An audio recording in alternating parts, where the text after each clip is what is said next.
Hey everyone. So don't jump ahead to the music today because I have a very important announcement to make that I'm super excited about. I'm going to be showing up live for my first online event on May 23rd at 7 p.m. Eastern for what I hope will be a first in a long line of future webinars.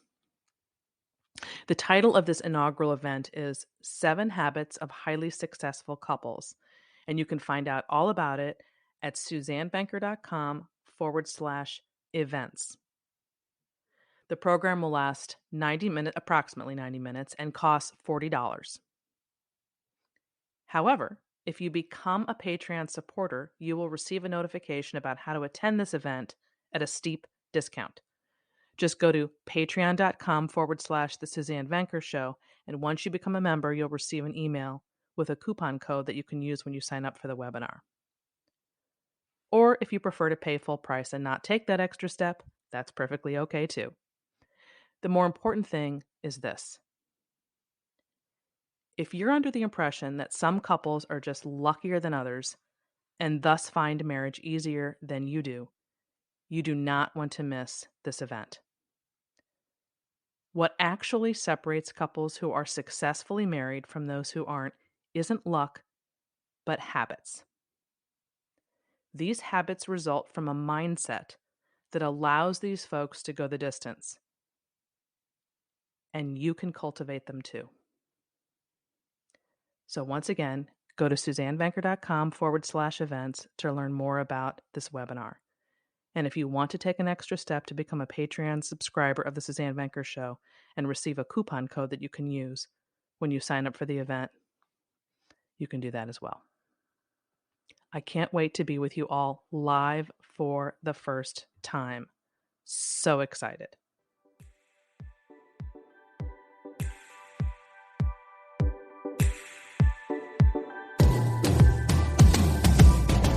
From the magnificent Midwest, it's the Suzanne Venker Show, where men and women are equal in value but wildly different by nature. Join us here every week as we challenge the culture's hugely flawed narratives about men, women, sex, and love. From coast to coast and from around the world, thank you for joining us.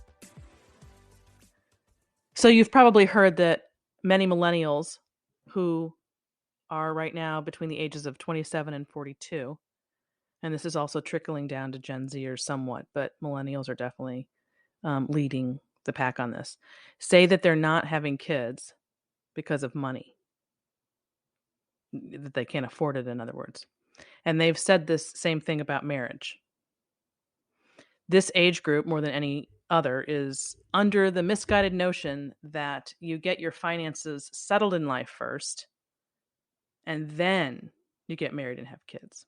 I mean, that's essentially what they've been told their whole lives anyway. So this is not really new. Unfortunately, this is completely backwards. If the goal is to accrue wealth and relationship stability, it is marriage that's going to help them get there. Not avoiding it. With or without debt, marriage will help you get there. Now, this is assuming, of course, that they share finances with each other, with their spouses, once they are married. And there again, that's where many millennials and even some Gen Zers, those who are under 27 years of age, get it wrong. This generation mapped out their lives the way our boomer culture taught them to, which is to live independently, live for yourself, primarily. The rise of the self became fashionable several decades ago, and it hasn't let up. And the result is that young people are increasingly trying to do life alone, and it's not working. They were taught to prioritize money and career over love and family, and we now know from the data that this has contributed to their now being both depressed with major mental health problems and broke. According to them, not being able to afford to get married and having kids is by definition broke. The original idea, of course, was that people should wait until they're established financially and professionally before getting married, with the assumption that this was going to put them in a stronger position, both relationally, because they will have found themselves and all that gobbledygook, and financially when they do marry. But the opposite has occurred, in part because of the way these folks are living, I should say, prior to settling down with a family. So in other words, you've probably heard this term, DINK, D-I-N-K. It's an acronym for, this is like the acronym generation. Everybody's got to, we older people have to keep track of what these acronyms all mean. Although this one has actually been around for several decades. It's not new. It stands for dual income, no kids. And this can refer to whether you're married or not, although typically speaking, it's, you're married and you don't have kids, and you both work full time. So obviously, that lifestyle, whether you do it before or after you're married and before kids, is going to afford you a certain lifestyle that you get used to. And it's not that actually being a dink is bad. It can actually be really great if you use it wisely, i.e., planning for the future as opposed to living high, because you could live off that one income, get accustomed to that, and save that second one for the day when someone's going to be stepping out of the workforce, which is most people, or back, or saving for the future while you're using the other income to live on, or what have you. There's just a certain way to do that well. The problem is that so many people don't do that. They're doing the opposite. They're using that dual income to live high. And so what is the result of that? They're now overwhelmed by financial stress. You read about it constantly in the media. So far from putting themselves in a better position to get married and have kids, which was the whole argument to begin with, they have now found themselves putting off this milestone altogether. We're having a baby shortage. Everything's just taking a back seat, supposedly because of money, which, yes, it's related, but it's not that it's inevitable. It's the way you're going about it. So that's just sort of, that's setting it, this whole conversation I want to have up about something that's much bigger, that's going on, that's much bigger with this generation. There was an article in the Wall Street Journal on April 18th entitled, "Many Young People Shy Away from Facing Their Finances." And the number one problem this generation is dealing with, or is facing, is avoidance. Quote, "Avoidance seems greatest among Gen Zers and Millennials," a survey in March by Credit Karma suggests. 28% in each of those generations said they often or always feel a sense of financial disassociation. This is compared with 4% of baby boomers or older Americans, end quote. 28% versus 4%. So clearly there's this trend that is showing the opposite of what was supposed to happen with putting off marriage and family to, get yourself established and get, have all this money, and then you're going to get married and have kids. It just isn't working out that way, which isn't to say it couldn't happen for some couples who are very committed and disciplined. It can, but as a whole, it's not. The trend is to live high with this dual income. And then they're getting overwhelmed because they're in debt up to their eyeballs. And marriage and family seems even further away. And what are they doing? According to this article, they're self-soothing by spending more. They just keep spending. They're not facing it. They're avoiding what's really going on.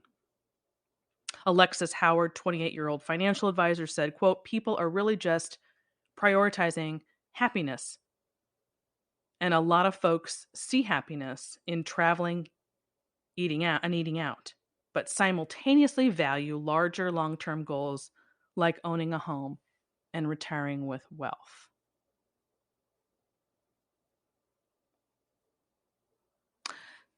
But of course, those two things can't happen simultaneously. So the entire plan to get situated financially before settling down has backfired because they're just going in circles, getting nowhere. They think they can't afford to get married or have kids. But in reality, they can't afford not to. What do I mean by that? Because it is infinitely easier to get ahead financially with a spouse than it is without one. Let me say that again.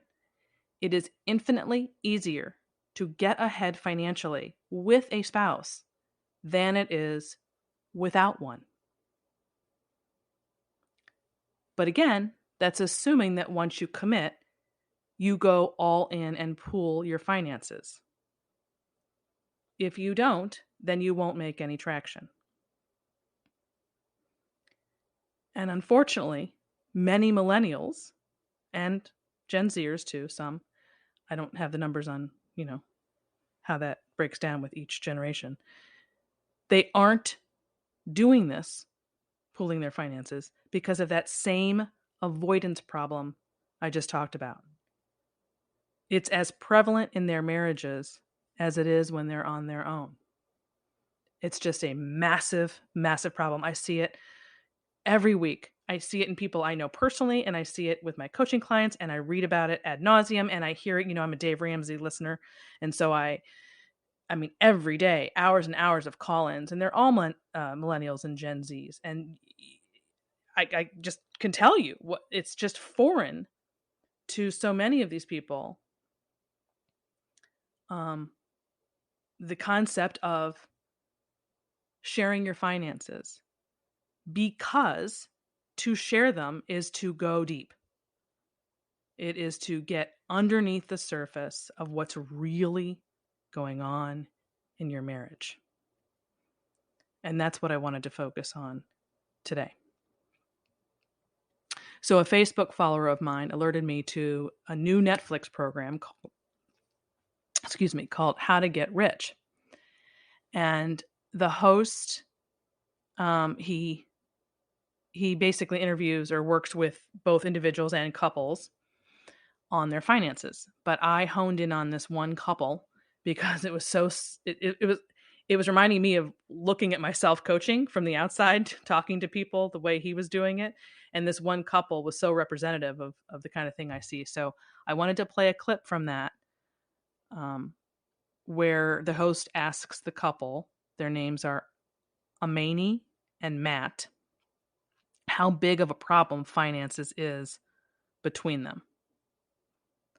So I want to play that for you right now. Okay, so how big of a problem is finances between you two? Money is how this brain works.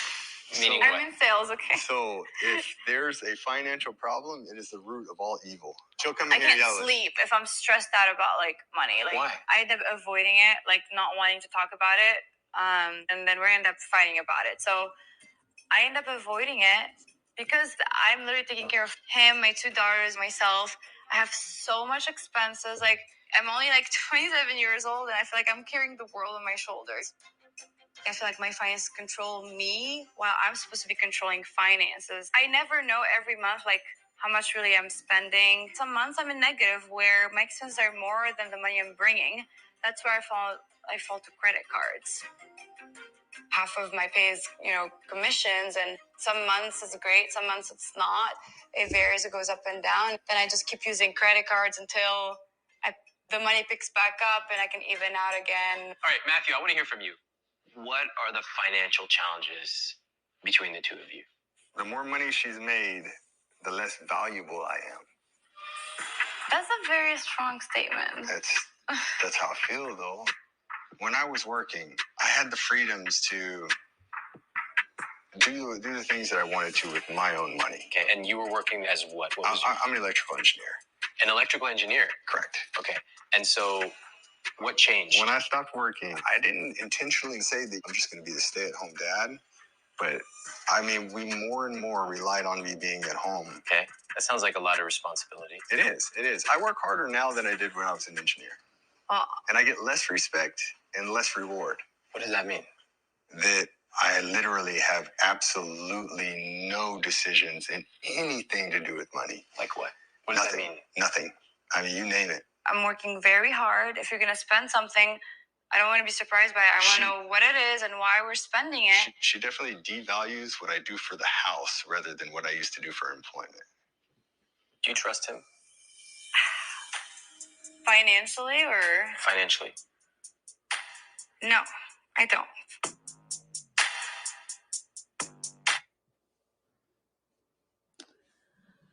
Okay, so needless to say, there are 1,000 things that I and you could pick apart and talk about right now about that relationship, but that's not what we're going to do today.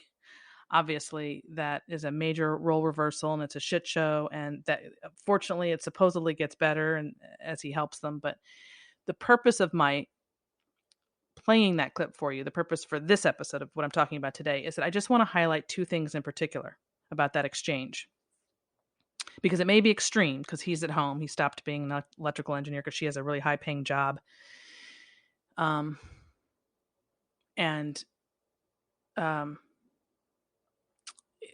He's home full time, and that's actually a very small percentage of people. So that's an extreme version. But again, I'm not really talking about what happens when the woman's the breadwinner today. That's not the point.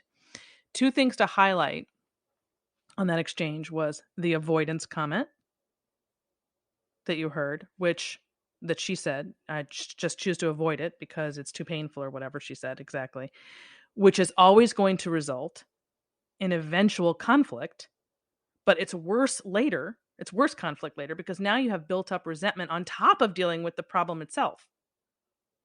So that's one thing, is the avoidance comment, because that's what we're talking about today, is avoidance. And the fact that both spouses use language such as mine and hers rather than ours, or mine and his, or whatever, his and hers, instead of ours. So you have a role reversal combined with separate finances, and you have an epic fail. I mean, failure all day long. It is not workable. But again, we're not going to talk about the role reversal piece. I want to hone in on the separate finances thing. When you keep money separate when you're married, this gives you the illusion of being in control. Like, here's your pot, here's mine. You do whatever you want with yours, and I'll do whatever I want with mine. The illusion of being in control. It will feel like it works. But your marriage is actually out of control because you're avoiding the hard conversations we all have to have if we want a successful marriage. And speaking of a successful marriage, don't forget to join me live on May 23rd when I reveal the 7 habits of highly successful couples in my first online event. What separates couples who go the distance from those who don't is not luck, but habits. And you can cultivate them too. If you're engaged, soon to be engaged, or newly married and desperate to get your marriage off on the right foot, or if you're super frustrated in your marriage or relationship right now and you really want to turn things around, just go to SuzanneVenker.com/events to register for this inaugural event. I cannot wait to be with you all in real time. It's a first for me, and I'm just super excited about it. Okay, so back to what I was saying. Avoiding what's going on with your money when you're married is the equivalent of not looking at who you are and who your partner is. I mean, think about that. That's a very big statement. You're not just looking at the money, at the math. When you don't look at the math, that's not really the problem. That's the symptom of not looking at who you are and who your partner is. Because what you prioritize financially, what you spend money on, is a manifestation of what kind of life you want to live, what you value, what's important to you. And there's no way to have a successful relationship if you're avoiding having that conversation with your spouse. It's like trying to push a ball down under the water and hold it there. It's always going to come back up. Always, 100% of the time, you can guarantee that it's going to come back up. You can keep the charade up for a while until something big occurs. A layoff, a job change, a move, a renovation, a special needs kid, caring for an in-law, a health issue, or any other big decision that has to be made together from a financial standpoint. At that point, you're going to be forced to the table as a couple. And if you've been avoiding conversations about who you are, what you want, where you're going, what you value, you can guarantee it's going to be World War III. There is just no way to be successfully married and not be financially intimate with each other about your and your partner's relationship with money and what your future goals are. You have to be on the same page, or you have to get on the same page. Otherwise, you're really not married at all. You're just kind of roommates spinning your wheels, living separate lives in the same space. And you and I both know if you're doing that's showing up in the bedroom. Because financial intimacy will lead to sexual intimacy. If you don't have one, you probably don't have the other. You have to communicate and face the truth about what's happening in your marriage verbally with your spouse, financially, to get to the root of your actual marriage.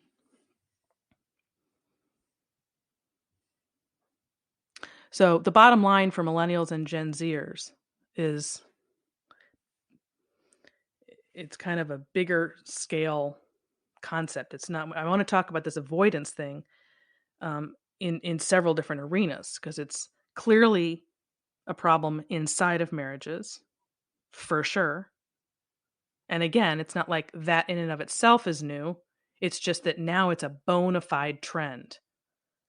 There's always been couples who don't communicate about their money, but this is now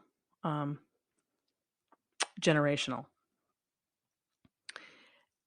And it starts with getting married. It starts with putting off the whole getting married and having kids thing, thinking that that's supposed to come after you've got yourself situated. And again, it's not that you can't, and some people have done that successfully if you're utilizing that second income properly prior to having kids. But the majority aren't doing that. They're just putting it off with no plan and thinking that they're setting themselves up, and they're not. They're doing the exact opposite. They're making it impossible to get married and have kids. Although what's stopping them is this idea that if you have debt, you can't get married, that you have to figure that out first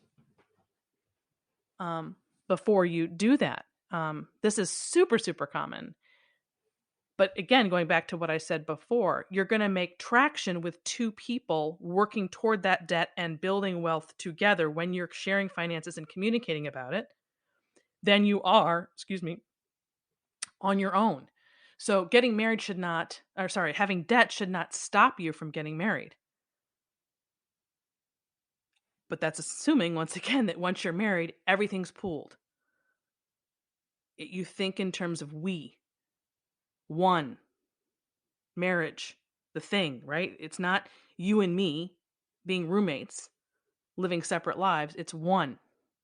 And when you throw all that debt and throw all that income into the one pot, and you communicate together toward a common goal, you're going to make traction. You're going to have traction. You'll never have it otherwise. So the whole concept of not getting married because you have debt or because you're not financially sound yet, or whatever the argument is, just doesn't work. It just doesn't hold water. It's just completely backward. Getting married and sharing finances, because these two things should be one and the same in my book, are crucial for financial and relationship success. And the younger generation, and of course I mean this as a trend, not all millennials and Gen Zers, obviously, but as a trend, are going about building a life the wrong way by trying to leverage debt to build wealth. You hear that all the time. And by choosing to prioritize money over marriage and then wondering why they're struggling to get ahead in either of these domains. Not only do I see the struggles of this generation up close every week, it's also in the news on a regular basis. I truly believe that marriages today are incredibly fragile because of this. If you're someone who thinks you can't get married or have kids because of money reasons, or that having separate finances makes you safer, I'm here to tell you that you are wrong on both counts, big time. The data is clear on 2 points, in particular, that married people are happier and wealthier than singles, and that married couples who pool their finances are happier and wealthier as well. The median net worth of married couples, 25 to 34, was nearly 9 times as much as the median net worth of single households in 2019. And Scott Rick, a marketing professor at the University of Michigan who studies marital finances, says, quote, spouses who don't converge have a much harder time. Those marriages are more fragile and could easily end in divorce. I know that this thinking and this behavior is countercultural. And that's why it works. And that ends this hour of the Suzanne Venker Show. Don't forget to subscribe to this podcast and to leave us a review, as well as share this episode with a friend. As always, you may reach me with any questions or comments at Suzanne@thesuzannevenkershow.com. And if you would like to support this podcast, which would be very much appreciated, you can do so at patreon.com/The Suzanne Venker Show. Thanks, everyone. Have a good week.